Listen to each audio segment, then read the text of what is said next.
Yeah, the news. First up, the Senate Minority Leader Chuck Schumer is under fire after comments he made during his recent appearance on The View. We're going to hear that? You know what their attitude is?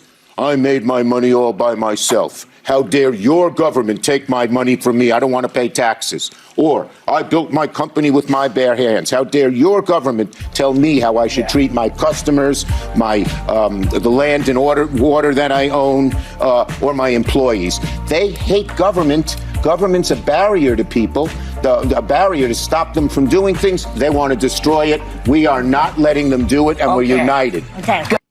Where'd the music come from? They were playing him off, trying to get to a commercial break. You can see Whoopi. Watch it again. You'll see Whoopi going, hey, Chuck, we're going to go to break. But she's not able to interrupt. Yes. He is a politician, and he knows how to filibuster. It's weird because I saw it a couple times. I didn't hear the music. Yeah, me neither. Yeah. What is that? It's attached to the video. I haven't seen it without music before. Oh, you haven't? No, I've seen it. Maybe on your phone you hear it differently. But that's on the video. So that's their music. Watch Whoopi. Let's watch it again. No, I know Whoopi makes the move, but play it again. You know what their attitude is? I made my money all by myself. How dare your government take my money from me? I don't want to pay taxes. Or I built my company with my bare hands. How dare your government tell me how I should treat my customers, my the land and water that I own, or my employees? They hate government. Government's a barrier to people, a barrier to stop them from doing things. They want to destroy it. We are not letting them do it, and we're united. Okay. Oh, wow. They're playing him off. Listen, this old fuck needs to step aside. Also, it's like somebody.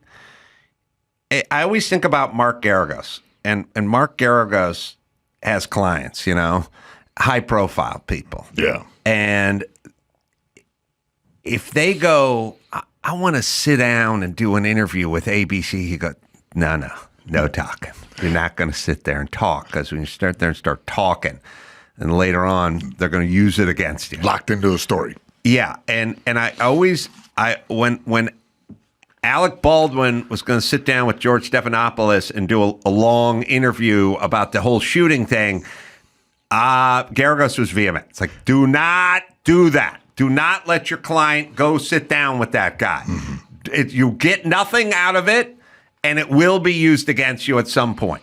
And so what's he do? He goes and sits down and talks to him, and then he says, I never squeezed that trigger. And then the FBI forensic bullet guy says it was squeezed. The trigger was squeezed. And now he's lying. And now they're throwing that in his face in court. That's why you don't do it. Chuck Schumer and all you fucking idiots that just go out there and just start running at the mouth and pissing off Americans, especially business owners and stuff, they're going to turn these into commercials against your party in the next election. Yeah. And he's also saying the quiet part out loud, like these people starting their own business, want to keep their money. Okay. First off, fuck you. Secondly, you don't do anything. You don't run a business. You don't know what it's like. And you do not know how difficult the government makes it to navigate when you run a business. Also, nobody I know, there's not a human being I know, and I only hang out with rich guys and mayhem. Those are the only group that's just exclusively successful, wealthy, well-to-do, responsible, sober winners, and mayhem are the two. That's the two groups I hang. Those are the only people I hang out with. All right. Yeah. Okay. None of them ever say I should pay nothing in tax. They get it. Someone's picking up garbage. There's cops to pay. There's firemen to pay. None of them say no taxes. They go less taxes. Yeah. These guys are in a 50% tax bracket in California. They're at 50%. They don't want it to be 50%. They would be over the moon with 30%, and that would seem like enough for you guys to keep a little water in the reservoirs in case the winds kick up. But okay, they don't like two things. They feel like your bullet train to nowhere that costs $80 billion more than you estimated, they feel like that's a waste of money, and they feel like the percentage is too high. But they're not worried about the concept. You guys portray all these people as guys who don't think they should have to pay taxes. No, they know they have to pay taxes. They don't want to pay at such a high rate. And as I was watching, let's watch Schumer one more time just to get me going. And by the way, reminiscent of the fantastic Obama speech from whatever year, where he's like, you didn't build that. By the way, the Obama speech is great because it's not him saying you didn't build that. It's him in front of a room of dumb losers going, you think you're smart? You think you work harder? People work hard. This fucking hard work argument is retarded. Mark Garagos works in an air-conditioned office with a high-back leather chair, and I used to work on roofs of apartment buildings. Okay, my job was harder. I worked harder than his. I didn't work smarter. I didn't get educated. I didn't get trained. I didn't put the time in that he put in, but I did work harder. Diesel mechanics work harder. Everybody, when you go to the airport and you see the dudes down with the ear protection on and they're pushing bags around on the tarmac, the throwers. Yeah. And the guys emptying out the fucking blue water latrine from the sludge from the plane, and then the guy's hooking up the gas. He's gassing up the plane. That guy is working harder than the two pilots that are sitting in the cockpit watching them doing nothing, texting their girlfriend on their phone. They're working harder, but guess what? They get paid less. They get paid less because they didn't go to flight school and they didn't go to the Naval Academy and they didn't do what the pilots did. So what's your suggestion? I mean, how do we remedy this? Yeah, the people who work hard physically get paid less. I sit here and bloviate, not hard. Used to dig ditches, was hard. Got paid $7 an hour, $8 after I bought a pickup truck. But this whole thing, you think you work hard? Yeah, okay. Well, also, now you're not working an 8-hour day on a construction site. You're working a 15 to 16 hour a day behind a microphone. So technically, although you're not breaking a sweat for a paycheck anymore, you're still working pretty hard. Not breaking a sweat. You listen to him? No, I don't work that many hours, but I will say this in my defense. I rarely worked, Friday, Saturday, Sunday, Monday, like no matter how shitty construction is, only a handful of Sundays. Worked a fair amount of Saturdays, but not that many Sundays. But I work Sundays now, and I'm never really off the clock because I always have an idea and I always want to share something and I'm always jotting down a note. But let's not mistake this for hard work, even though I appreciate what you're trying to do there, Dawson. All right, let's hear Chucky one more time. Sorry. And you know what their attitude is? I made my money all by myself. How dare your government take my money from me? I don't want to pay taxes. Or all right, pause I built my company with my... Yeah, you built your company. Yes, you did make your money. You made your money by yourself, and now I would like to give a reasonable percentage of it to the government so that we could have policemen and firemen and trash. That's what we're saying. And then I start thinking about this. It's really the percentage. If you're in a high bracket in California, you're just sitting right about 50%. All right.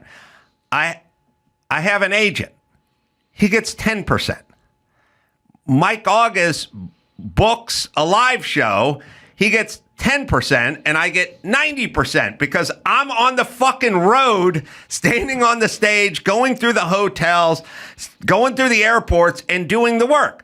Mike is very happy to stay home in Yorba Linda and take 10% of me leaving and working.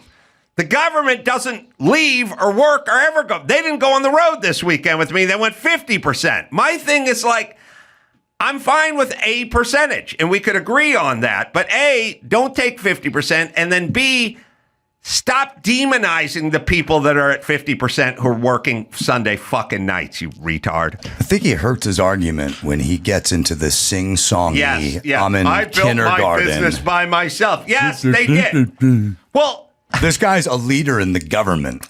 Here's these people want to start a business. I know. He's a fucking asshole. What a and retard. it shows how far, it shows the circles he hangs in and the people he talks to and the people he listens to. He's not hanging around with loggers who fucking work. They're construction Both guys. sides of the aisle are sick of the guy, and they hate him. The Democrats tell him to step down. But also, like, think about this. All right, Mike. Whatever, show business. Your manager, agent, gets 10%. Manager, 10%. Maybe agent, 10%. Book agents, guys like that. Okay. If one of those guys went, if Mike August went, you know what, I'll take 50%, I'd go, fuck off. I'm not gonna, that's nuts. I'm going on the road. I'm going on the fucking road and stand up there. I'm writing all the material. I'm sweating my ass off. You're back in Yorba Linda working on your short game, or you're in the green room devouring all the mixed nuts for me. So, no, I'm not giving you 50%. And by the way, nobody's giving you 50%. They would stop doing comedy. God's honest. If somebody said, I got a 50, well, guess who gets 50%? Not Mike August. The government gets 50%. And they don't leave. They don't even know what I'm doing. It just comes in. Yeah. So bullshit. But also, I was thinking about it too. It's like I started to kind of go through it in my mind. Like, I'm working with a realtor now because I've been displaced. Realtor gets 4%, 5%, 4.5%. They don't get 50%. They don't get 30%. They get, and by the way, these guys, these realtors, they'll meet you on a Thursday at night to go look at a house. They'll meet you Sunday morning. They'll go to the house. They'll meet you with 10 minutes notice. They'll get out of bed and go walk, go meet you and walk. And they could look at 20 houses and have no sales. Nothing's right. They haven't made a penny. They haven't made a penny yet. They just do it because they're trying to get 4.5%, not 50%. So I don't know where this 50% or even whatever, the federal 37%, whatever. It's way too fucking high. No other business works that way. If you do a thing where it's like you go, look, you handle the merch, I'll do the stuff, but you print the merch out, then you do the T-shirts, and then you ship the T-shirts. Okay, that guy get 25%, maybe. It's not getting 50%. It's saying, hey, you're going to work a 9-hour day, but those last 3 hours, I get the money. Right. Okay, so he doesn't like people who have businesses. And also, could you imagine, I just rented out, I was thinking about this woman, I rented out a warehouse to her who started her own business, dog care business, kind of, dog, dropped the dog off, had stayed like a kennel. Doggy hotel. Doggy hotel. It was her house. And she started out of her house and we'd use her. And then eventually she ended up renting a warehouse of mine, and she came in and she put money into it, put air conditioning, and did the flooring, and did all the little doggy kennels, and set up all the stuff, and paid tons and tons of dough to outfit it and get all the equipment. I'd go by there, there'd be a plumber there, an electrician there, like setting up the little doggy bath in the back with the cleaning and everything. Can you imagine going up there and going, yeah, you think you started this business yourself? No, you didn't. Yeah. She'd fucking slap you in the face with a flip-flop. She'd be incensed if you just went in and started explaining to her she didn't do that. All right, I'll play you Obama's speech, which is good, too. This one's a while ago. But by the way, this is Obama saying it out loud, everybody. Now, he's basically saying, really what they're saying is, stupid, lazy people, just vote for me. I'm not hanging out with any of you. I'll be in Martha's Vineyard with Jay-Z, but I need you to vote for me. Here we go. If you were successful, somebody along the line gave you some help. Oh, he's in his black voice. There was now. a great teacher somewhere in your life. Somebody helped to create this unbelievable American system that we have that allowed you to thrive. Somebody invested in roads and bridges. If you got a business, that you didn't build that. Somebody else made that happen. What? What a fucking asshole. By the way, hey, dumbos who voted for this guy, the second you saw that, you should have went, oh, Jesus, no. I'm not, no. That's called communism. I mean, I don't know what that is. That's not good. Somebody else did that. I do. He had the first part of the speech where he went, "You didn't do that yourself," and then he just kind of freeformed the second. I think he fumbled that. Like that wasn't what he meant. Oh, but he said it. No, that's not what he meant to say. That's what he thinks. Oh yeah. And also, he got in front of a bunch of dumb poor people, and he was getting carried away with himself. What do you mean? He put on the MLK voice. Right. Somebody built a road. Yes. Somebody built a road. And somebody had a school teacher. Yes. And you had indoor plumbing. That is correct. And then you built a business. That's how that goes. Well, so he doesn't like it. Yeah, you know. By the way, look, I don't know what year that was from, Dawson. We can figure it out. But the point is this. Obama and Chuck Schumer, that isn't that's not a unique thought. That's how that party thinks. That's how they think. Mm-hmm. We need your money because you should give it to us so we can have government take care of you and all the other people. But no one ever really gets into the part where they waste billions of dollars and trillions of dollars. That's a part. That thing is 13 years old, that speech, or 12 and a half years old. Roanoke, Virginia, and that's where he gave the speech in July of 2012. Yeah, it's not new. That's how they think, folks. So, and by the way, here's what I would say about those guys. Listen to them when they talk. That's what they mean. I mean, when Trump goes, I want to shut down the border, he wants to shut down the border. When Chuck Schumer gets sing-songing and salty about people starting their own business, or Obama talks about you not doing it yourself, that's what he means. Mm-hmm. Now, when Kamala Harris talks, I don't know. I don't know what she means. All right, let's do one more, shall we? Yeah, sure. I think that you mentioned Alec Baldwin. I guess I'll jump into that. Hilaria Baldwin, which is a hilarious name, snaps at husband Alec for interrupting her during a red carpet interview. Check this out. It's going to be great. You're a winner. Oh, my God. When I'm talking, you're not talking. I'm sorry. No, when I'm talking, you're not talking. This is why, yes, we'll have to, just cut him out of the show. It's going to be great. You're a winner. Oh, my God. When I'm talking, you're not talking. I'm sorry. No, when I'm talking, you're not talking. Baldwin's. I predict Baldwin's going to fake his own death soon. I predict he shoots another lady. We have a horrible... Our society is so funny. Could you imagine if you reverse the roles on this? Right. If Baldwin pulled that on her, the internet would explode. The ladies from The View would be outraged. Now, she's a hero and empowered, but if he did that, the ladies from The View, man... They would not be happy with Alec. Yeah. They're out here promoting their show, The Baldwins, and a new reality series. Everybody's giving a little fierce criticism because reviewers saying that it's a distasteful attempt to restore the actor's image. Baldwin is a couple things. At the end of the day, these guys need money. You need money. You got a lifestyle, and you got 6 kids or whatever, and you gotta get paid. Yeah. And doing independent films is not really getting you paid. Baldwin is like one of these guys who's real high intellect guy, real smart, but sort of volatile too. And he's probably one of these guys that is, they say ignorance is bliss, and like when I see my Labrador Phil, he's always happy because he's a dope. You know what I mean? He likes it. And then there's a version of smart where you can be smart and happy, but Alec Baldwin ain't that guy. He's smart. It's sort of like you can go to the ball game and enjoy a hot dog, but if you know everything that's in that hot dog, you can't enjoy it. Better to just not know and just eat that dog, bro.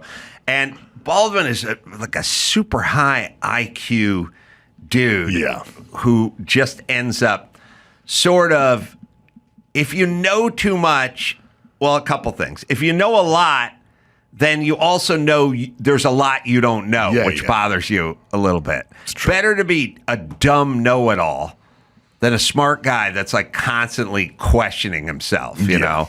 But he is kind of trapped in his own brain. But like the wife, though, what's your take on her? Because like that was a weird, snappy thing to do on a red carpet in front of the whole world.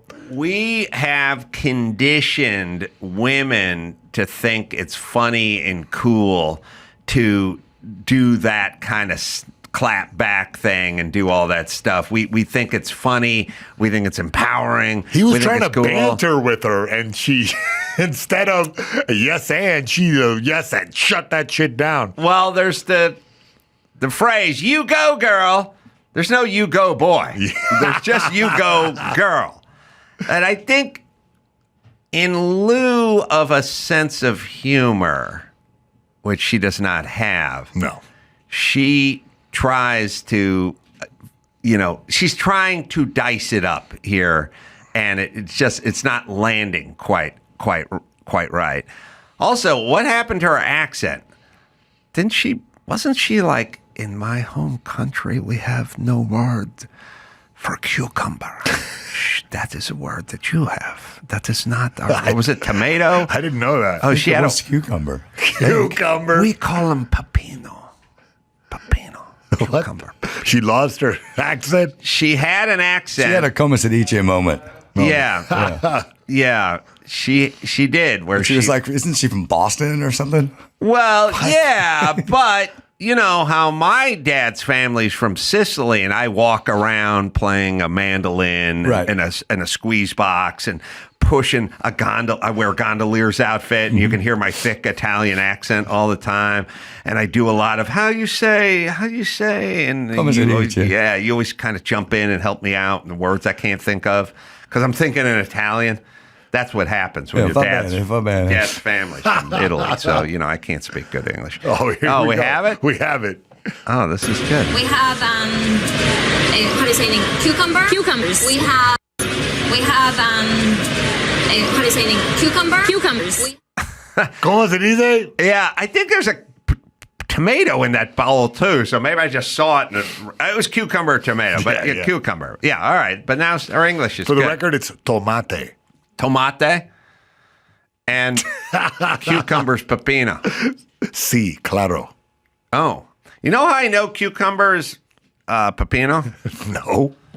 Because I asked I'm sitting around, I've told the story before, I'll make it fast, but I told my Spanish-speaking nanny, I was thinking about Pepino Cuevas, a Hall of Fame boxer. Don't make that face.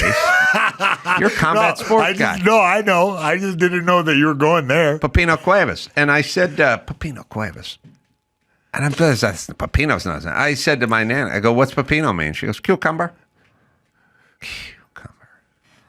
What kind of...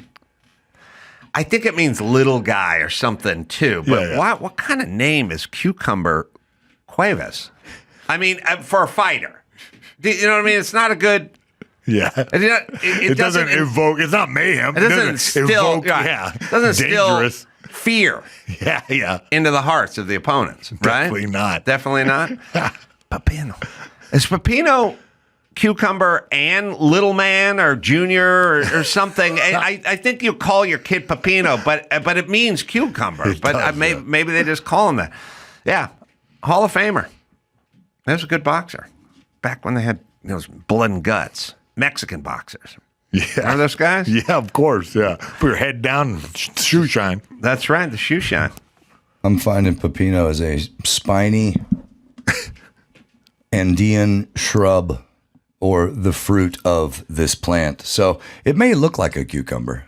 It may be a kind of cucumber. Oh, it's a spiky little plant is a little vicious. Pepino has roots in medieval Latin name Pepinus. Huh? Yeah. Meaning small or little. Oh, I don't want to connect that to penis. Yeah, no, I thought maybe they're calling him Little Dick to piss him off. Yeah, it means little, but it also means cucumber, which is, I don't know. An edible, usually purple-marked yellow fruit. Whoa, Pepino's getting more phallic. It's purple and edible. All right. Enough of this nonsense. Shenanigans. Enough shenanigans. And we had we had a lovely sit down meal with them. And then we had a small incident involving an appetizer. Of nothing personal, but it was an appetizer. Can we know about this incident? Well, it was. I've said it before. I'll try to make it quick. I think who was on the show? Chavo, was I talking to him about it? So we met System of a Down at a restaurant, a very popular restaurant in Glendale, a Mediterranean type restaurant. And put the appetizer upon the table. Yes, and this is kind of before people ate at these kinds of restaurants. I mean, white people, and we're talking 1999 here, probably. It wasn't ubiquitous like kebabs and falafel and stuff like that now. And I'm sort of that ilk of food because it was always that kind of, you want Chinese, you want Mexican, you want a steak, Sure, and Thai food was a little exotic. Indian was a little, but didn't really do the lula kebab and stuff like that. But anyway, Drew and I met them. Now, we used to have a show that ran at 10 p.m. at night, and it ran in Culver City. And there were lots of dinners and events and stuff I would go to, but at about 9:15, 9:20, I'd have to pop up and go, I got to go get the car from the valet. We got to split. Me and Drew would always just get up and leave. You wanted to. Yeah. I mean, it was kind of no fun because you couldn't really have drinks and stuff. You could have a glass of wine or something, but you couldn't get your drink on. Sure. You couldn't hang. You wanted to. You had to leave. So anyway, we met System of a Down at the restaurant at 7:00 or whatever, and they kept going. As soon as we sat down, they go, "You gotta try these appetizers. These appetizers are the best." There's one thing because they know the menu. And it's System of a Down, and it's 1999, and they're in Glendale, and they're the prince of all Armenians. Because to be fair with Armenians, it's like they got System of a Down, they got Mark Garagos, they got Britney Spears' ex-husband. Like, there's not a lot to choose from in terms of. There's not a lot there. Right, you know what I mean? You're forgetting the UFC. Okay, but that's a newer thing. There wasn't even the UFC. Oh, you're right. You're right. My bad. Yeah. It's slim pickings with Armenian idols. Back in 1999. Kardashians weren't a thing. Kardashians weren't a thing. Hadn't even Ray J. It was slim pickings. And there weren't any Armenian rock stars. Yeah. For sure. Yeah. So we went in there, and when System of a Down came walking into their restaurant, they were like, oh my God, oh my God. Yeah. And the staff started running around, filling up water and running around. You want something to drink, something. And then we sat there, and we were like, they're treating us like kings, you know. And then they go, you got to try these appetizers. They do this kind of appetizer with the meat and the thing and the pastry and whatever. It's the best, the best. They talk about the whole time. So then the waiter comes by and says, oh, the System of Down, it's a System of Down. And Chavo, or one of the guys goes, we're going to get like 2 orders of the appetizer with the meat and the pastry crust. Okay, so bring those out right away. Bring those first. We'll order later because you guys are going to love these. And the guy goes, those just for takeout. And he goes, yeah, okay, but just bring them here. Bring them to the table. No. Yeah, we don't want to eat them out. We're not taking them out. We're just going to eat them. That appetizer's just for takeout. Weird. And he goes, okay, I get it, but we really like to we're going to order a lot. So just bring 2 plates. You can eat outside. This is not for here. What the heck? And they go, all right, sorry, this is embarrassing. Like, they're looking at me and Drew going, sorry, this is kind of embarrassing. Maybe the guy starts talking to him in his native tongue or something. Yeah. And the guy's shaking his head. It's like, no. Why didn't you it's like, it's on, take out the menu. He said, yeah, okay, just bring them to here and we'll eat them. No. And the guy's like, we're so sorry. I'm sorry. Maybe he doesn't understand. Like, get the manager. The System of a Down is here. Get the break. Manager comes out. The System of Down. The System of Down. Yeah, we're going to get the appetizer. We're going to bring. That is for takeout. Oh my God. Yeah, I know. Just bring them here to the. No. I don't know why you wouldn't just trust in his self-righteous suicide. So then we're all just sitting there, and they're like, God, this is so embarrassing. These are the best thing on the menu. They built them all up. Yeah. We never had them. They would not bring them to the fucking table. Dickens. They don't want to stink up the whole restaurant with that thing. Who knows? I realized at that point the Armenians' love of saying the word no transcends any kind of stardom, rock star, any celebrity. Yeah. Like, no, everything is a distant second to no. Because they're white. No, it's just no. They love the word no. Say no. They love no. And we never got it. Anything like that. And we've been laughing about that story for 25 years. Peppers. And at some point, we just said, you know what? It's time for a reunion. And we got to get back. We're going back to the same restaurant. No way. Yeah. No. We're going to order those appetizers. Are you going to eat there or are you going to get it to go? I mean, what are we doing here? You're going to go your whole life not knowing what these taste like? Dr. Drew in the parking lot with a mouthful of pita. Yeah. I feel like we can get them now. Like kind of. Remember McDonald's always cut their breakfast off at like 10:30 in the morning, and like, why don't you just serve it all day? I don't get it. Get it, you know. And then at some point, they just went, "Oh, fuck it, you can buy it whenever you want or whatever." Hungover, you want a hash brown at 3 p.m. Oh my God! God! I used to dream. I had a fantasy because you ever had the thing where it wasn't 11, it was like 10:30. Yeah. When they'd lock, and once your brain gets locked into that sausage McMuffin, it's like laser tractor beam, nothing else. Nothing else will do. Nothing else. Yeah, you're hungover and you just go, I'm gonna get 2 of those, and you get locked in, and you come pulling in at like 10:35, and they go, no breakfast, and you go, but to 11, right? To 11? And they go, no, it's 10. It's 10:30. part of that movie Falling Down. He started a shooting rampage really? because of that. Michael Douglas. I had a fantasy, and that would have to be Sunday mornings because people have to go Saturday night. They got to get their drink on, right?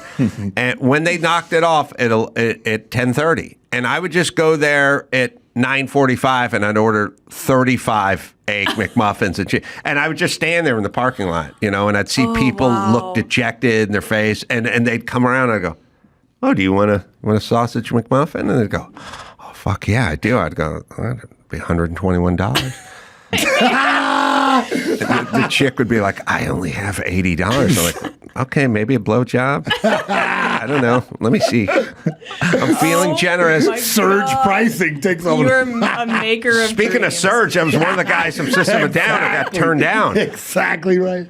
But seriously, I think you could sell one. You could sell one for like $30. Yeah, like just a If scalper someone in my out bracket, there. I'd just go, I'll give you $30. I'll take the sandwich. I want it so bad. Oh my God! So my boyfriend Chad Daniels, also a comedian, been on your show before. Yeah, Chad. He used to do shows. I think it was House of Comedy in Minneapolis, which is in a mall, and there was maybe like a Chili's or an Applebee's next door. Oh, Chad, yeah. Yeah. Beautiful beard. Yes. Does he still have his beautiful beard? Beautiful man. Yep. Beautiful beard. When he was coming up in comedy to try to make extra money between shows, he would go get one of the like waiting for the table buzzers and put his name down. And then if there was a family of like 6 that was like dying to get in, but the wait was an hour, Chad would go up and be like, $20. Really? Yeah. Wow. He didn't want to eat there. He just wanted to have that hustle of like, can I just make another $20, $30? He's scalping at selling Applebee's? to a family that wanted to cut the line. I'd do that with my dad. I'd go, start playing the trumpet, and eventually they'll start pulling money out to get you to stop.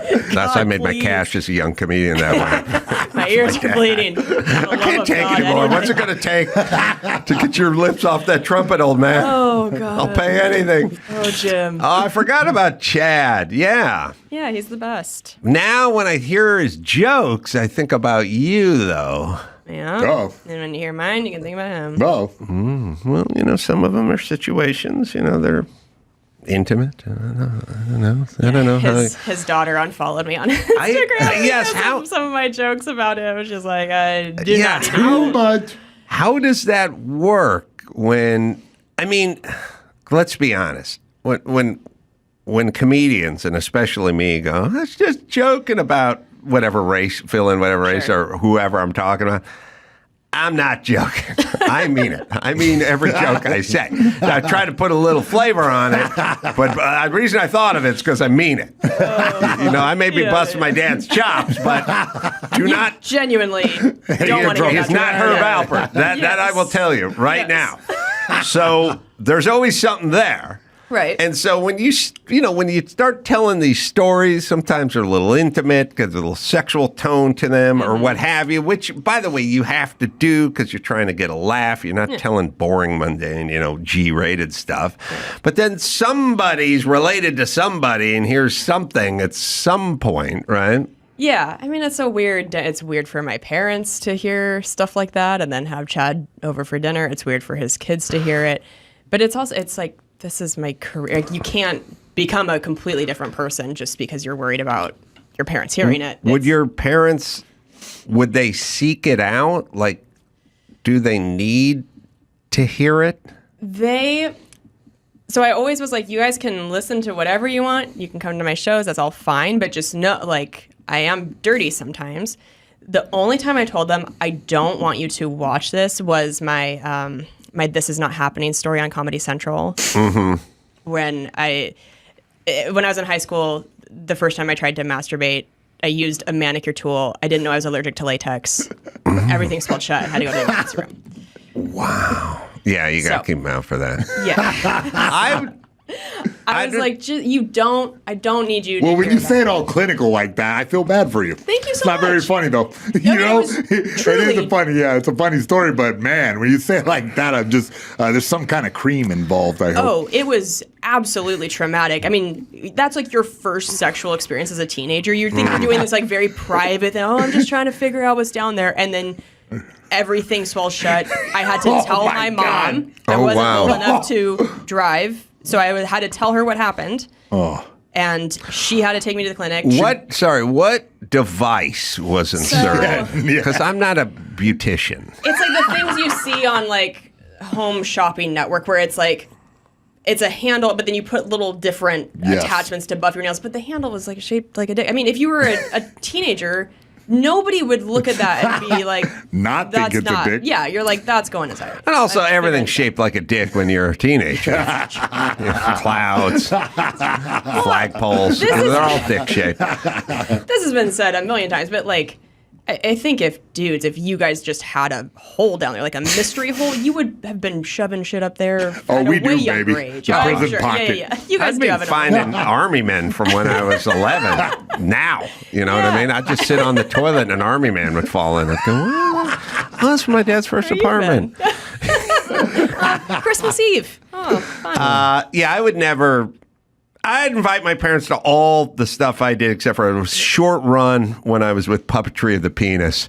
Okay. And that's the only show, and the Puppetry of the Penis, a lot of same moves your dad would do with the yo-yo, we would do, I don't even why you're making me want to puke in my mouth right now thinking about this stuff. Horrifying. How did Puppetry of the Penis even take off? I mean, is that really... Nah, because women like to see us degrade ourselves. All right, Mayhem, give me one news story so we can say we did the news before we bring we can Patrick say in. we did the news. Let's get after this. I want to hear your take on this. A former student who got the New Jersey teacher pregnant at 13. Okay, you follow me? He wants her charges dropped, and he wants to be a family. Yeah. A controversial case in New Jersey has taken an unexpected turn. As a former student who fathered a child with his teacher at the age of 13 is now publicly defending her and calling for the charges to be dropped. Now, how old is he now? Now he's 19, going on 20. All right. And how old is she? She is 34 years old. So she was a teenager. God. He was 12. Yeah, she invited he was 12 or 13, and he was 12, and she was like 29 or something, or whatever, or 28. That's so disgusting. Okay, if I was the attorney for the young lady, the teacher, and I did not want her to do time for this statutory rape crime. I would then take the young boy and I would say, you do not want her to do time, do you? And he would say, no, I do not. And I would say, then you have to convert to Judaism. You're 13. You convert to Judaism. We give you a bat mitzvah, or bar mitzvah, and then you become a man. So you're technically, in the eyes of the Lord, yes. you are a man, The Torah and thus entitled to violate a woman as a man. This is no longer statutory rape. You are, in fact, a man. That's why I wait outside of the quinceañeras. She's beautiful. It's like you could have absolutely gotten men your own. It age is and weird older. when It's like, why are we? That version, you know what you're doing? You're chick-splaining because you're doing the version of when you see a decent-looking dude and you go, you didn't have to rape. You could have gotten laid on your own. Yes. Interesting. But it's true. You go, you didn't have to be a rape. But I think that's their kink, you know? Again, this is, of course, nothing to do with looks. I just think there is I agree with you. You're right. She could have met a fucking normal dude and had sex with him, but that wouldn't have been the point, I think. Of course, it's not the point. But when you read, like if I hadn't seen the picture and it's just a story of like a New Jersey teacher who fucked a 13-year-old, you don't picture a girl who looks like that. She's got good bones. She looks like a kid fucker. But that's what I say. What about her says she's kid something fucker in her too? eyes and in her orange jumpsuit. There's a darkness to her soul. That's what I mean. Yeah. Her, She got lost along the way. She had a 12-year-old boy staying at her house. But let me say this. You, as an adult and attractive adult woman, having sex with a 12 or 13-year-old boy have an opportunity that most Americans never realize, which is blowing someone's mind. You know what I mean? Like she could be 30 and she could go to an Applebee's and have a little small talk with the bar back who's 41, and he could take her back to his place and bang her on a futon, and he may be happy about it, but his mind isn't blown. You know what I mean? You get to be there while the 13-year-old dude's mind is blowing. You know what I'm saying? Like, because when you get older, you could be getting naked. As the chick, you could be getting naked in the room. The guy could be looking at his phone. You know what I mean? Like, I'm over at Grubhub. You want something? You're like, okay. 13-year-old, naked, blowjob, Cirque du Soleil. Mind blown. Mind blown. And you get to experience wonderment, like giving a retarded kid, giving a retarded kid a Corvette or something, and just watching him go like, oh my god, you know. So you could have that. You don't have that with Chad. Well, why? You're going to make it back to being a math teacher? I'm truly very happy. I moved to Minnesota in the month of January to live with him. So that's when you know it's like... No, I'm not slighting the man. I'm saying you get naked, you walk through the house, he's still staring at his phone. No. His mind isn't blown, is what I'm saying. 13-year-old. Not like a 13-year-old. I'm saying if you would have got him when he was 13, he'd be mine. And you'd be the recipient of the blown mind. Ugh. A sense of wonder. Just give it some thought, would you, please? It's so gross. I got a related story if you want to get to it. Schools nationwide banned Crocs, citing safety concerns over the slippery shoes and twisted ankles. I have firsthand experience with this. Some of the kids in the jiu-jitsu class, as well as kids around the house, are wearing Crocs. How can they be slippery? Everybody works in a kitchen at a restaurant wears Crocs. Right. Every nurse wears Crocs. How can they be slippery? You're walking through tile with grease and vomit and whatever all over the place. I mean, nurse, chef, you know what I mean? Like I like how you combined those two occupations. I combined them because the nurse has got bile on the ground on tile. You're back. You got shortening and fat and lard and everything. What? You're right. Yeah. I don't buy it. Well, but kids, they don't have a good sense of their body yet, and they're twisting ankles gain massive popularity amongst children due to their bright colors, customizable charm, and easy slip-on design. But critics argue the features make them very appealing, also make them dangerous. I'm against Crocs too, but I don't know. Also, kids are they're dangerous. only ever running. Like, Yeah. that's all they do is run. Yeah. So, I mean, an adult nurse, probably not act in the same way. So maybe as adults we haven't tested Crocs the way that kids are. You're right. But also, Knocking it I 2 feet use out. it as a useful tool because if I see anyone who's like bedazzled their Crocs, I'm like, oh, that's a young gay kid. We got to have him talk to somebody. He's probably know, struggling right now. He's probably got a lot of feelings. He's Doesn't know scared who to he share. is. He doesn't know who he is. Let's just sit down with him and tell him it's okay. The people have feelings, and sometimes they feel for, folks that look like them, and that's okay. If I see the bedazzled Croc with the ankle strap kicked forward, I'm like, okay, that kid's gay. Yeah, I got to put those he doesn't things know in it. sport We mode. gotta- Such a weird This is why we marker for that. counsel. That's why you have to have counselors. You can talk to them. I wish someone had got hold of Chad. Oh my God. Also in the news, Mandy Moore blasts Amazon for delivering packages to in-laws' what is burned this down story? home. Oh, in-laws. Yes, actress and singer Mandy Moore has publicly criticized Amazon after one of the delivery drivers left a package at her in-laws' residence, which was completely burned down. Now, I'm going to do some math. We probably lost more structures in Altadena, California. Yes. But that's kind of where the poor people live. Mm-hmm. That's where my dad and his trumpet lived. Oh. Mandy Moore probably married up. She's good looking. She was a child star, all that stuff. So her in-laws are in Malibu, probably Palisades, I'm guessing, but not Altadena. She's not marrying into a poor family. So I don't know where this is. Do you know where it is? This is in Malibu, yeah. It's, I don't know exactly where. I'm not going to dox their empty lot. Yeah. But yeah, they left I don't know, this It's to a me is crazy on the picture. delivery driver, kind of like, why on earth were you not, did you just drive by in the dark and throw that out the window? Because Right. it's ashes, heap of ashes. Yeah, a house that no longer exists. She's drumming up some news for yelling at Amazon, but it's really just one delivery driver who wasn't paying attention. True. Also, people have boundless energy for stuff, Yeah. Like, I just don't have enough energy to go after Amazon or even. Oh my God, yeah. You got to write something, and then people are talking about. Now you demand an apology. and Start it's a just Facebook group? Yeah, it seems like a calorie burner. Yeah, the amount of money I've wasted on things that should be returned, but I'm just too lazy to actually. Oh my return God! them. I was sitting here going, I've never returned anything in my life, It's exhausting. and I'm like, it's a hassle. You know Yeah. what I mean? And so I Yes. just take it, or keep it. Normally, if I ordered a shirt on Amazon and it showed up and it was 2 sizes too small, I would just walk into work and I'd find somebody Yes. that was about and I'd go, there's your Yes. shirt.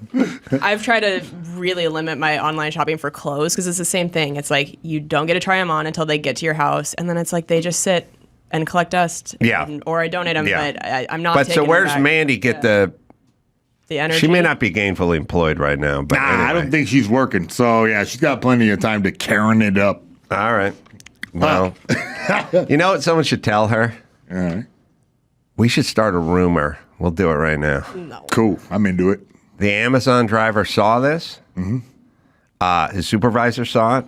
He got fired, and he killed himself. Oh. Let's put that out there, and let's see what. Let's have Mandy. He had a pregnant wife. Oh my. She miscarried.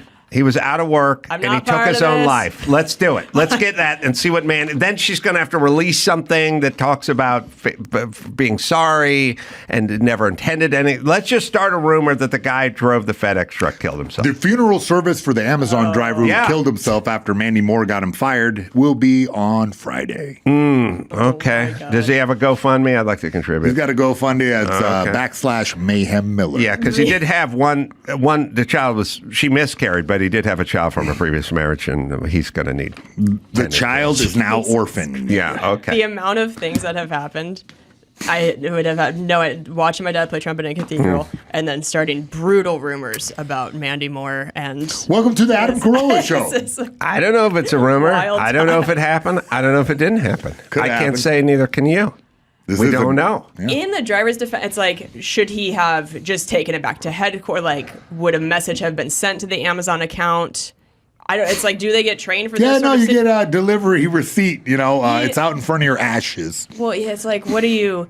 This is also, it's like an unprecedented thing. I don't know if they had been trained on, like, what do you do if you pull Maybe it was just AI. Yeah. Oh, yeah. And it didn't recognize the dust. I had a morbid thought, which is people go back and they have to sift through the rubble of seeing if they could find something. Mm-hmm. I would say the number one thing that survived the fire would be urns with relatives' ashes. Not that to me is the best one, but we're trying to come up. I saw one. It was his name was. I guess he's a cock.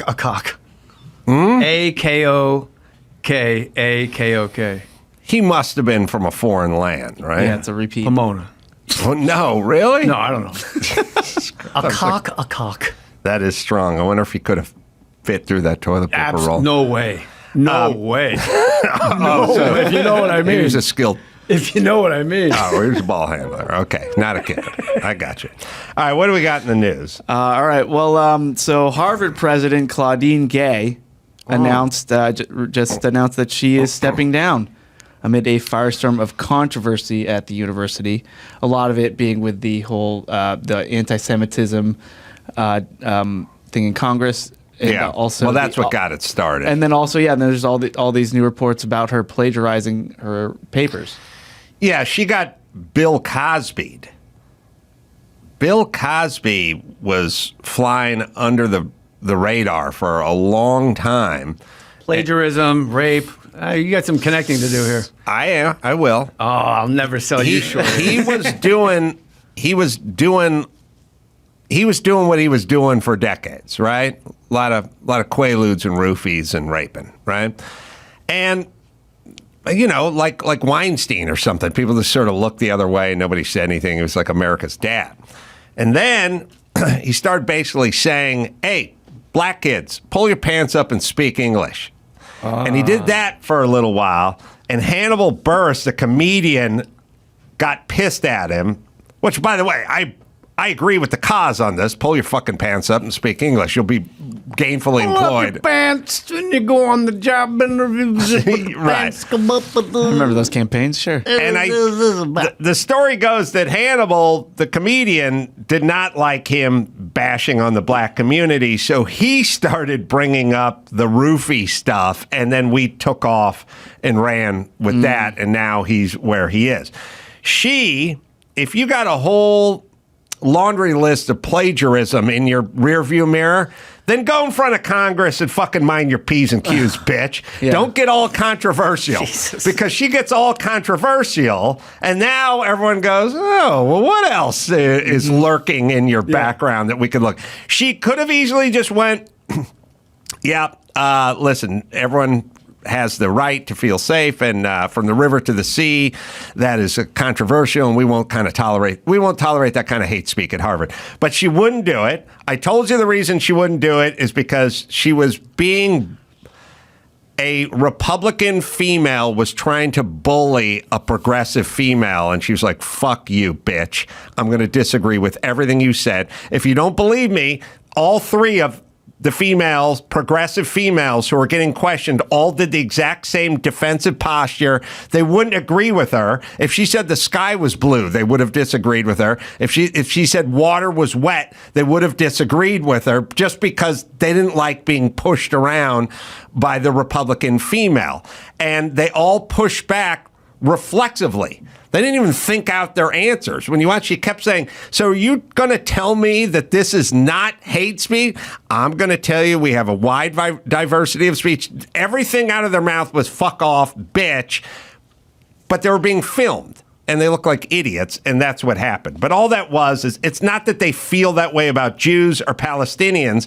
It's women are women first, and their college presidents second. And all those women went into women mode, which is this bitch is not going to put words in my mouth. And that's what all of them did. If you watch the whole thing, they're like, oh, Republican bitch, what do you want me to say? Because I'm not going to say it. And they're like, you can't then condemn anti-Semitism?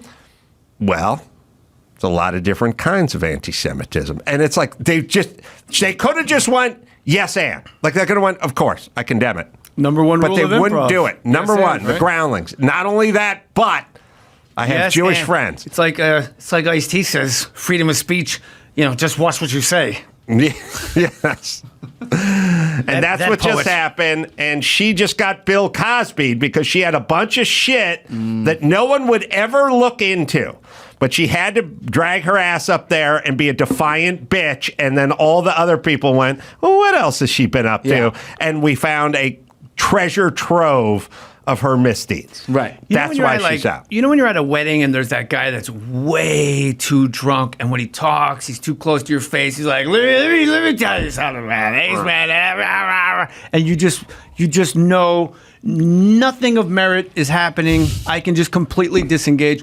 That's how I feel about literally every single political discussion that these people have.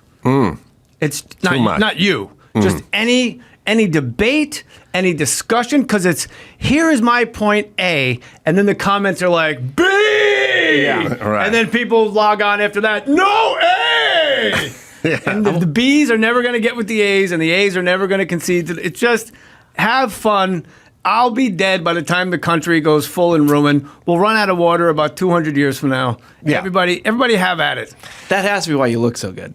Yeah, it might be. Stressed. I was like, why would I? Like, what vote could I possibly cast in any election unless it's like a guy I grew up with who I know? Like, if you ran, like, you're my man. If you're going for like city comptroller, I'm rolling up. Yeah, I'm beating the drum all day for the ace because you're my guy. It's the lack of political. Go, but what about he did this? Like I don't know. He's my guy. I'm just standing by my guy. What do you want me to tell you? It's the lack of political stress and the fact that Jeannie makes him sleep in a hyperbaric chamber. Yeah. Those are the two things. I do seem to be aging backwards, I've been told. Him going Benjamin Button on No, us. You know what the breaking point for me was? Like, I'm a Jersey guy, and Chris Christie's my guy. I love Chris Christie. Took on the teachers union, took on all these unions that are career suicide, and he pulled it off. And it's like, I love him. I love Chris Christie. And when they asked at the debate, if President Trump I'm paraphrasing, so save your whatever tweets, or I'm not on Twitter, so I don't even know why I said that. If President Trump is actually indicted and found guilty, will you still support him for the Vivek guy? He just raises his shut up, and then it just went down the line, and then at the very end, you see Chris Christie starts to vibrate like he's breaking the sound barrier, and the panels are coming up the space shuttle, and he just goes, bow, and the hand went up, and I went, I'm out. I'm out. Like, of all the guys. Yeah. Like, you were my last hope, a fat guy from New Jersey, the guy that closed the beaches and then took his family on the beaches, which makes me love him. Yes. Like, what's the point of being governor if can't clear a beach? If I can't clear a beach to have my family on it and just sit overflowing in lawn chairs like a beached whale. Yeah. Or like Bridgegate.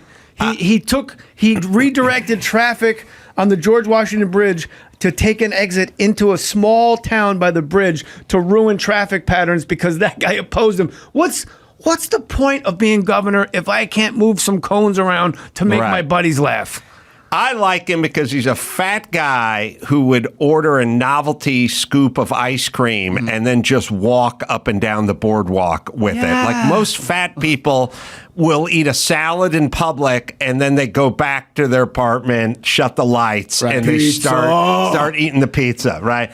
This is part of his look. And he holds the ice cream like a 9-year-old holds an ice cream cone, and he's just walking up and down, and people arguing with when his people. hand went up, I just went, what am I doing? Like, why do I have any vested interest?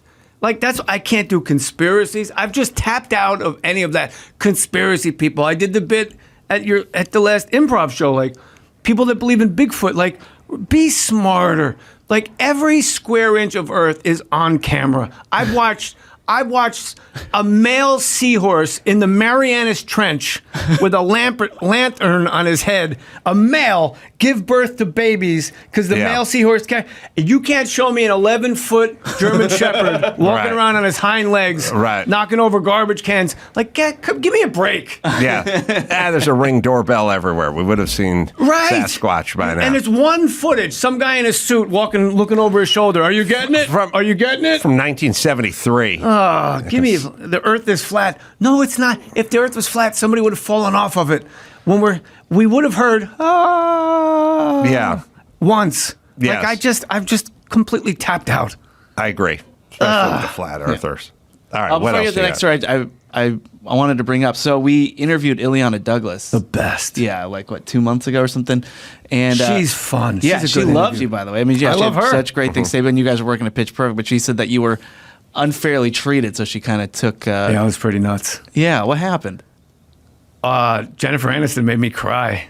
What movie was this? Picture Perfect. Oh, she Picture she didn't want Oh, me I for thought the you movie. said Pitch Perfect. Oh, That's sorry. what Picture maybe Perfect. you did. Maybe I don't did. know. I don't know. Yeah, Picture Perfect. 6 guys, I think, tested for it, and I was like the dark horse. And And you're supposed to play her like romantic interest. Jennifer.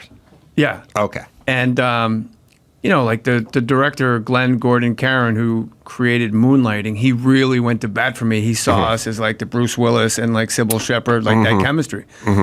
But it was like Jon Stewart, Billy Baldwin, Tate Donovan, who was her actual boyfriend at the time. So there's all these guys screen tested. And the first day, I haven't told this story in a while because I kind of let it go, but since Chris teed it up, the first day of rehearsal at Silver Cup Studios in Queens, it's me and Ileana Douglas are on the soundstage, and then the doors open. You know, it's dark in there, and the door opens. It's like a Tarantino movie. It's like pitch white out, and you just hear her high heels click, click, click. And as she's coming, 6 guys they screen test. The one guy I don't want, that's who they hire. And she just keeps walking to her dressing room, and Ileana goes, "You're gonna have a great summer." Wow.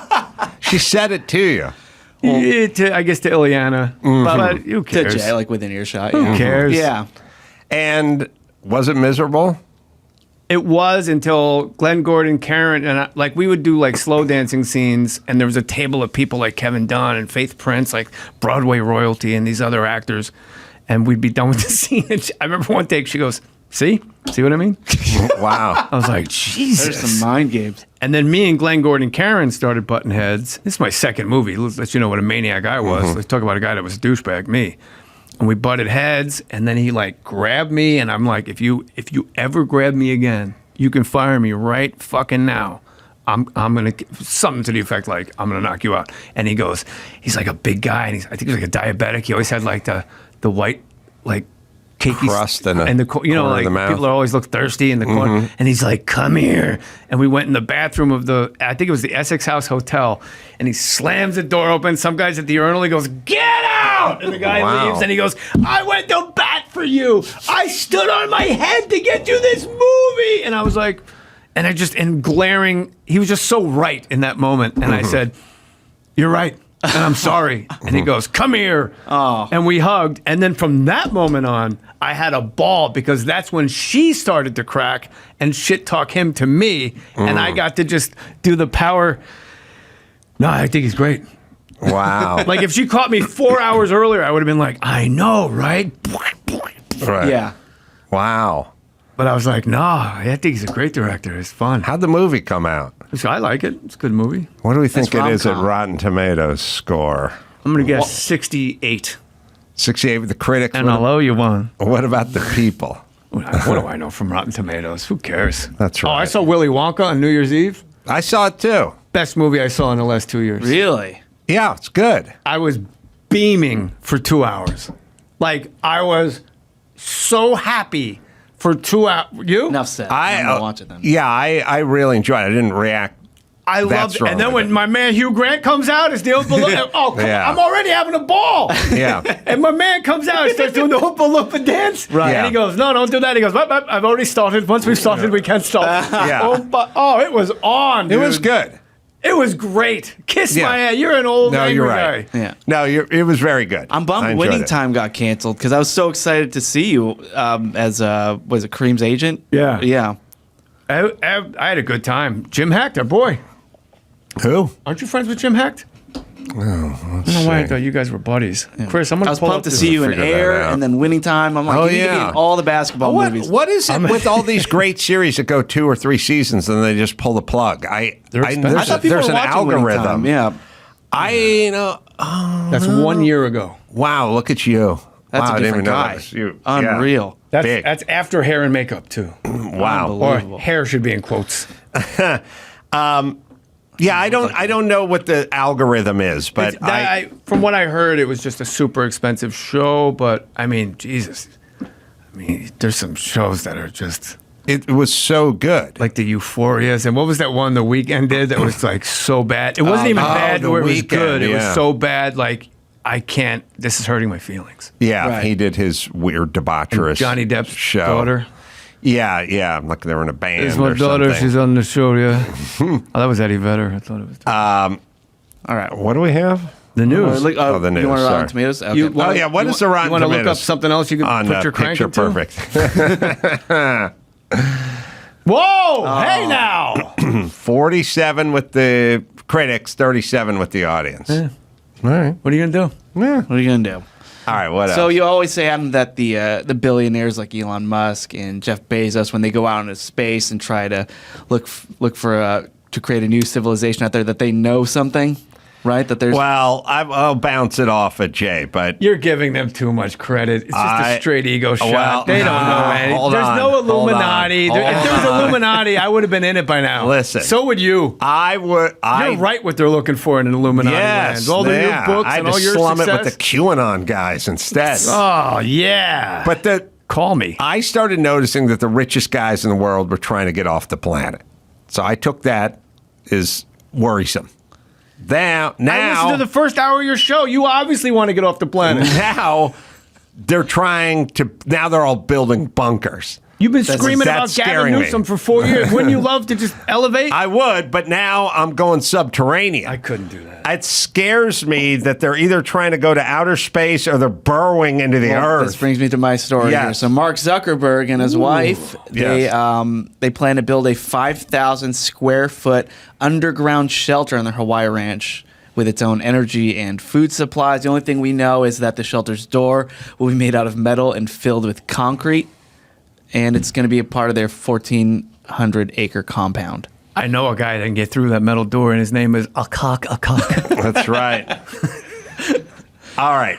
I'm just saying. Why? Rich people are building bunkers. Yeah, in Hawaii. That's not a good sign. There's guys been doing that in Tennessee and Kentucky for the last millennia. Yeah, but they dig it. They dig them themselves, and they're Right. just filled. They're not.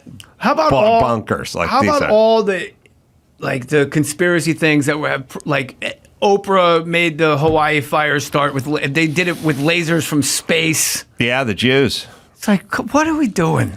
I don't know, but I'm buying in to bunkers in outer space with rich people. Right. So, and this ranch, by the way, you got to hear about this. So it's, as I said, 1,400 acres, dozen buildings. Oh, over a dozen buildings with underground. No, this is just his property above Jesus. ground, and there's gonna be a bunker What under. is he, it. an ant? So there's gonna be over a dozen buildings with at least 30 bedrooms and 30 bathrooms, 2 standalone mansions. Let me ask you this: That's what he's going to have underground. No, this is above ground. Well, we want to know what's underground. 5,000 square foot and a door filled with concrete. Yeah. Oh, that was the front. I wasn't with this. Yeah. All right, let me ask you guys my next this: joke because I'm all I think about. Who is really walking the walk in the department? Like, you see all these memes all the time. Like, it's like there's tape of Obama going, look, from 10 years ago, like President Obama, like, look, hey, rich people, pay more tax. Like, at a certain point, you got enough. What do you need more for? Know who's walking the walk? Ed Begley Jr. Ed Begley fucking That Jr. guy That's right. pedals a bike to make a fucking pot of coffee every morning. Ed Begley don't give a fuck. Have you been to his house? No. I've been to his house. Well, what I'm saying is, like, someone will put a tweet out and they'll go, Al Gore, here's his 10,000 square foot home. Do you see any solar panels on the roof? Like, no. Everybody, all the fucking rich people who are doing nothing but preaching to us about how we need to live our life, or we need to use paper straws, or we can't do this. They all fly private. They'll have multiple homes. Michael Moore with his fucking bullshit about, I'm just a poor, out of work lesbian trucker. Here, no one paying attention to me. You're worth $50 million. So all the people doing all the talk about, if people just give a little more, we could lift people out. They're all working on their 15th home. Yeah. All of them are fucking hypocrites. Is there any of them who just get fucking filthy rich and go, I'm staying in my apartment in Venice Beach, California? Mitch McConnell. But Ed Begley Jr. Ed Begley Jr. walks the walk. I've literally. What is his house like? I have. It's not when you go to the bathroom, it's probably not like jiggle the handle. It's like, no, you are the handle. Like, open up your pockets, put your dump in there, take it outside, and put it on the mulch pile. There's a big sign that says... I feel like we were wrestling to get who was going to say mulch first. Or compost. There's a big sign in the bathroom that says, if it's yellow, let it mellow. If it's brown, flush it down. Flush it down, baby. Yeah, and flush with a friend. Right? No. Here's what his house is. His house has a cistern, which is like a buried, think about a medium-sized submarine buried in his backyard just to collect all runoff rainwater, all gray water. His washing machine has like a diverter handle that you have to turn so they can use gray water, like collected water from the cistern, like in that. But the other thing you'll learn too about this is LA and California are they have two competing thoughts. One is we want to be the tip of the spear of all conservation and all reusable and all solar and all water capture and everything. That's one thought they have, which is noble. The other thought they have is we are definitely the most regulated city on the planet. We have 2,000 rules for everybody. So they go like, well, we want you to collect the water to use to irrigate your plants, but we won't let you use that runoff water to irrigate your plants and solar, everything else. I've been through them. Bill Maher tried to get solar at his house. Took him 3 fucking years. Like, that's LA is, we want you to do the right thing, but we're also going to prevent you from doing the right thing because we can't stop making regulations. Yeah. That's sort of LA in a nutshell.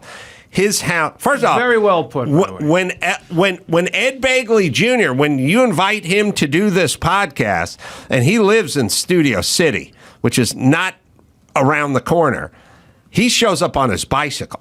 I mean, he rides the same bike he used to make that Pata Sanka. Tucked into the sock. Yeah.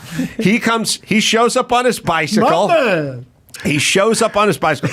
His home has the collection of the water and the irrigation and the storage tanks and the triple glazed windows with the argon gas and the R30 insulation, blown cellulose into every bay. I used to be a builder, so I understand. No, me and Chris He's got it all. His wife is not down. By the way, his wife does the same shit every woman you've ever known has done, which is like they'll turn the curling iron on in the bedroom and the bathroom and then go shopping or something. And then you'll go, the curling iron's heating up. They go, I know, I'm preheating it. You go like, it's been an hour and 20 minutes. What are you doing? They go, just leave it alone.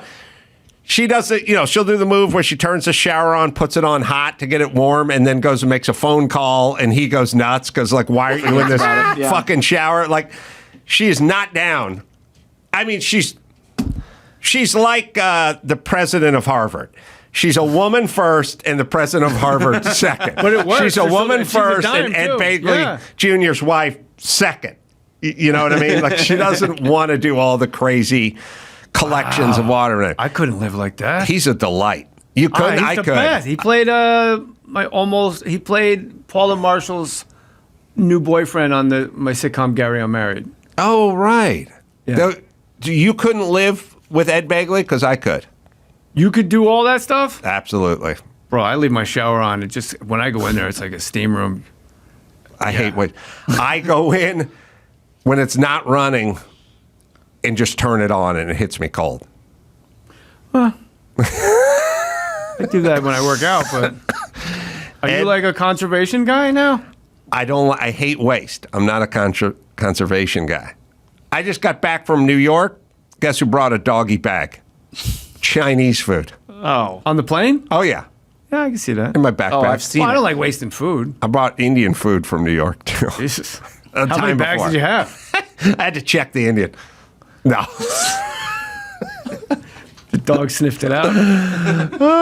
So what's the answer to that question? Is there any politician that really walks the walk? Just rich. Oprah, the Obamas, Jay-Z and Beyonce or whatever, they're always talking about giving back. They live in a $200 million house. But they still give back. Like, they still cut $1 million checks. I'm fine. But like when Obama's like, well, at some point you have enough money. Yeah, he's got 4 houses. They're all worth $10 million. Like, give it back or tithe it or something. Mm. I mean, I'm just thinking, like, maybe the guy, who is the guy that used to run Paramount. Facebook. Oh, shit. Zuckerberg? Not Zuckerberg? Not Zuckerberg. Oh, God. Who's the guy who dropped out, who was the crazy life hack tech guru Sean, with the nose earring? Not Sean. Shit. Let's see. Jane Child. There's Facebook, there's MySpace, Twitter, and then MySpace. Jack Dorsey. Yeah.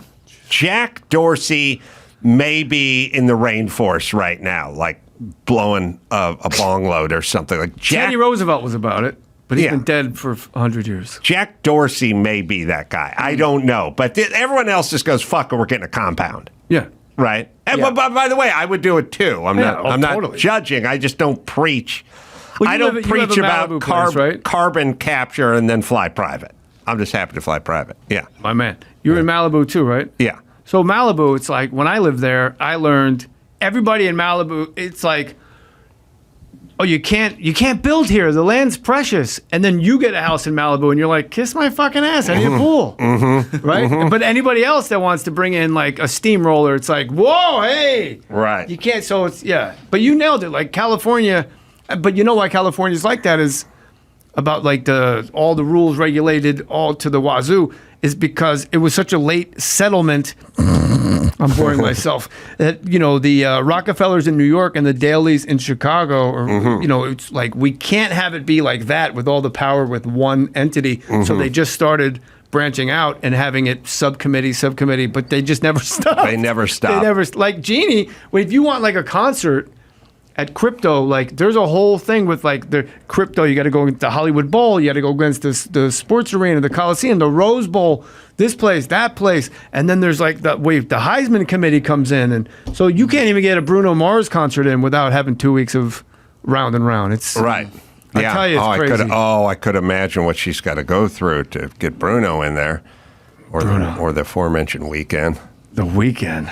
Yeah. Oh, man. We wanted to see The Weeknd, but we didn't have tickets. So we decided to go online and try to buy them. That is the voice, right? That's totally it. And I'd watch that any day. So you know, it's funny. When I started that, Chris just looked at me like, what? Oh, he's doing that bit again. He's gripping. I don't know. I'm just mesmerized, if anything. All right. A funny note to go out on. I should say that one of our sponsors for our Christmas party, I should say, Completely Pickled. .com, and you can go there for great pickles, man. I fucking love pickles. Pickled onions too, pineapple, pickled everything. Spicy dill. It's good and it's keto strong once you're a pickle, too. You can never go back to being a cucumber. No sugar, no preservatives. Yeah, you can go use the code Carolla10 in all caps and get 10% off. But a good company, a great What was in the middle? Pineapples? How do you pickle pineapples? We have some in the fridge. It works. Pineapples are already kind of pickled, no? It's great. Wow, that looks good. jmore.com is where you go, and the special, Jmore Altamont, is where you go if you want to see a great stand-up special. I'm going to be in Phoenix, Arizona this Friday and Saturday night. Crane and have him fired. Yep. You know what I mean? And it's like, so you went to go have the DA from Ukraine fired because he was incompetent, but he's also the guy who was looking into your son, who was on the board of the Ukrainian energy company. Yeah, it's so crazy. So that seems like a coincidence. And your son, and also this thing, especially like you watch the legacy media, and they're like, Republicans are talking about Biden and his son, untrue stories about never proven, and like no one ever goes, well. He didn't run a soft swirl yogurt place in Canoga Park. I mean, he's a drug addict with no experience that's on the board of a Ukrainian energy company. Doesn't that seem a little, hey, CNN, little bit fishy? Little bit. Yeah. Little bit? Yeah. No, nothing's going to China, is working for his meeting, having high-level meetings with all these international rogue nations. Doesn't seem like something, like you go, there's nothing. There's just nothing. There's a great, I don't know, this remind me. Remember I gave you that clip, Chris, of CNN with the polls? Yeah. Yeah, I think we have it somewhere. It's fine. The funny thing is when they're doing the news and they're going, like they're interviewing somebody, right? And they're going, now, a lot of people on the right say your son, Hunter, was involved with a money laundering campaign, which he's not. Would you care to answer? And then they go, yeah, he wasn't. And they go, okay, I'm going to move on to my next question. Like, this is, oh God, who is this fat fuck? Is Jeffrey Toobin? It looks like it. Looks like Toobin? I don't think it is. Is that the guy who loves Zoom? Yeah, my joke with Jeffrey Toobin is once you get caught beating your meat at a corporate level on Zoom, we can start calling you Jeff. Yeah. You got to earn Jeffrey by keeping your fucking pants keep on. It formal after that. Yeah. Jeffrey's a little too regal for Jeff. you beating your meat on a Zoom call. I don't know who this is. I don't know who the guy is. He's just passing through. He's given. I filmed this from my TV set, but he's explaining that a lot of Trump voters and independents and how they think about the stolen election or whether it was stolen or not. But he's providing the answers in between. All right, let's just watch it. Sorry. We also asked about whether or not folks think the Biden election in 2020 is a legitimate one, which we know it is, but among Republicans, 69%, 7 in 10, say no. Joe Biden's election was not legitimate. They're wrong. It was legitimate. 25% say yes. Again, among the smaller share, the 16% of independents, and again, these are independents who are participating in a Republican caucus, 41% say Biden was legitimately elected. I love still, that. 6 in 10 of these independents participating today wrongly say that the 2020 election was not legitimate. I wish I could do this with everything. With your girlfriend, with your wife, that'd be great. Could go, listen, I like egg salad sandwiches, but I took a poll, and it turns out 46% of Americans wrongly like turkey sandwich and are fools. And then so I went and talked to independent Americans, and it's a whopping 67% wrongly like turkey and not egg salad.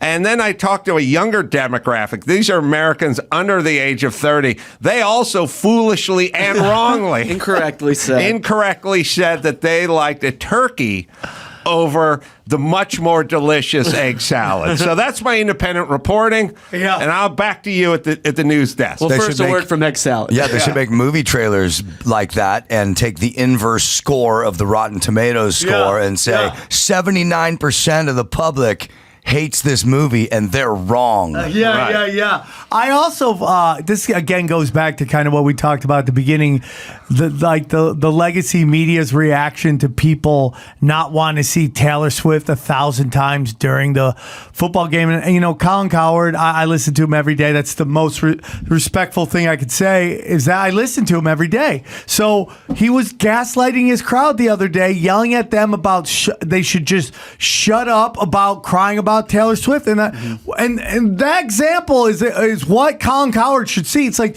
you cannot gaslight your crowd. You can't do it. They owe you nothing. You owe them everything. Without them, there is no Colin Cowherd show. And to sit there and be like, we know you don't like it, but a statistics show you do like. It's like, no, dude. This is bread and roses. We're meant to be distracted. And Taylor Swift is not just some chick who sings. She's actually a political activist for Joe Biden. And that's the whole thing they're talking about right now. She's going to show up and endorse Biden at the height of everybody watching. So it's not just us poo-pooing our daughter's pop song. It's like we don't want a political activist. Again, and just last thought is, listen, man, look at the NBA. And what they did to their crowd. And they lost a giant market share because they got too political. And the NFL is going to make us listen to the black national anthem, by the way, in the Super Bowl. Dude, at some point, they're going to fuck around and find out, man, that we don't need. Listen, dude, if I'm like, I love watching football on Sundays, but I can also just hang with my kids.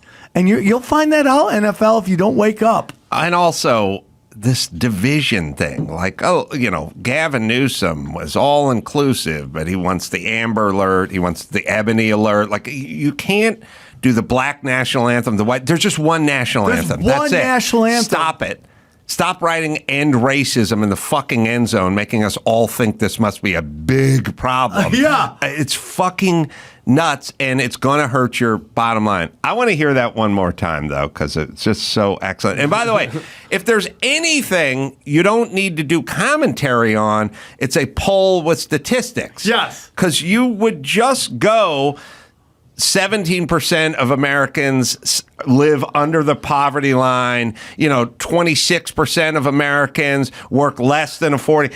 It's just literally just we talk to Trump voters, we talk to independents, a certain age and whatever. Here's what they think. Here's what we got. Yeah. Here's what we got. You don't need commentary in between it. That's what it is. Its own commentary. Yeah, it becomes an opinion show. It's the greatest. And by the way, so there's going to be a story about Donald Trump on CNN, and we're going to go there and try to get the news. We're going to try to figure this one out with this tub of lard. All right, let's do it one more time. This is funny. We also asked about whether or not folks think the Biden election in 2020 is a legitimate one, which we know it is, but among Republicans, 69%, 7 in 10, say no. Joe Biden's election was not legitimate. They're wrong. It was legitimate. 25% say yes. Again, among the smaller share, the 16% of independents, and again, these are independents who are participating in a Republican caucus, 41% say Biden was legitimately elected, but still 6 in 10 of these independents participating today wrongly say that the 2020 election was not legitimate. All right, so a majority of independents think this.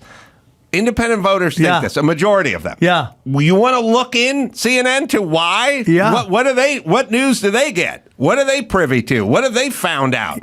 Oh, CNN, remember 10 minutes ago when you were presenting the document of the 51 ex-CIA and FBI and intelligence and telling them that Hunter Biden's laptop had all the earmarks of Russian collusion?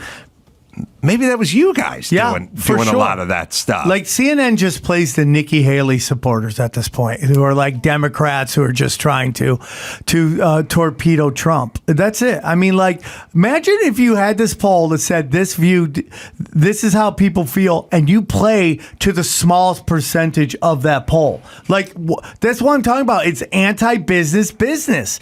It's like there's one rule of business: the customer's always right. But when you're getting funded by corporations who are just going to clean up their red with this Fed money, that you can do stupid stuff like this. All right, this will be I could see this being a B story on. I'm in. Sea-Doo soldiers. Sea-Doo soldiers. We'll weave some politics in. I'm in. You know what I mean? I'm in. And at some point, we'll find out that the guy in the river is a big Gavin Newsom reporter. Okay. You know what I mean? And I'll go, I just can't do it, and you'll tell me about my oath. Yeah. You know what I mean? And I'll pull him out. And what you signed up for the people. I just hate Newsom so much. And this guy's his campaign manager. Fell off that bridge. Got caught up in the water. We're not here to play games. We're here to do what's right. And then at some point you go, let's glide. Let's glide. All right, and that's when I wake up and we take off. And we put on our Oakley glasses. Then the theme song Blades. plays. Yeah, that was the cold open. Yeah, we get sponsored by Blades. Yeah, for sure. Kawasaki will sponsor us. Yeah, we'll get all the sponsorship. This will be part of the pitch. All right, sorry. Anyway, so that guy, Michael Cassidy, he's been charged with a hate crime. Now faces 5 years in prison. For knocking down Satan. Yeah. The Satan statue up. So there's a legal defense fund for him, and their goal is $20,000, and it's already at $121,000. Good. So enjoy the extra, bro. You know what I like? I like then when these crowdfunding sites get involved and deplatform guys they disagree with. Yeah. Like the craziest one is they found out, I think it was like some Utah cop or something. They found out that he donated to the Kyle Rittenhouse Defense Fund, and then they fired him or something. It was like they got no boundaries. They have no, when you're running a company. That's what I'm saying. And you just go, I fucking love this side and I hate that side. And someone's got to tell you whether you're this, GoFundMe or Bud Light or whatever, just fucking knock it off. Yeah, it's like, why are you disrespecting the people that have all the money? I mean, we're not that one person's more important than the other, but from a business point of view, you should play to the people that have all the money. It's how you keep your business afloat. Yeah. Well, tell it to Sports Illustrated and the Los Angeles Times. Yeah, I mean, it's just ridiculous. And then you have all these people crying. It's like, yeah, because you have that, the Lorenz chick crying about all the firing, going, yeah, man, because you're all just attack dogs for these people, and you are disrespecting your listeners. And it's like this like it's just unbelievable to me that Sports Illustrated thought that people, and I like fat chicks. I'm into big chicks. That's what I like. Most Armos are. Yeah, we do. We like it. I can get into for other reasons, but what you've said is like you've stopped playing to your base, which was guys, and you started catering in the hopes of getting women to tune in, which they were never going to do. I don't think it's in the hopes of getting women or even attracting new viewership. Like, is it just scores on the ESG scores? It's like there's like a cocktail crowd, right? And you could say to the cocktail crowd, like, there's a New York and like kind of an LA cocktail crowd, right? And you'd go, listen, Larry the Cable Guy, back to Larry Cable. He's got a book idea. You wanna do it? And they'd go, no, let's do one with Tig Notaro. You know what I mean? Yeah. And you'd go, but Larry the Cable Guy's much better and bigger audience. You're probably going to sell a lot more units. Yeah, but I got a cocktail party tonight, and I want to talk about working with Tig Notaro. I agree. And they're like, I love Tig. Yeah, but what about Larry the Cable Guy? I don't want to fucking say I'm working with Larry the Cable Guy at the cocktail party in either Beverly Hills or Manhattan, right? Santa Monica, right? So they go, I know.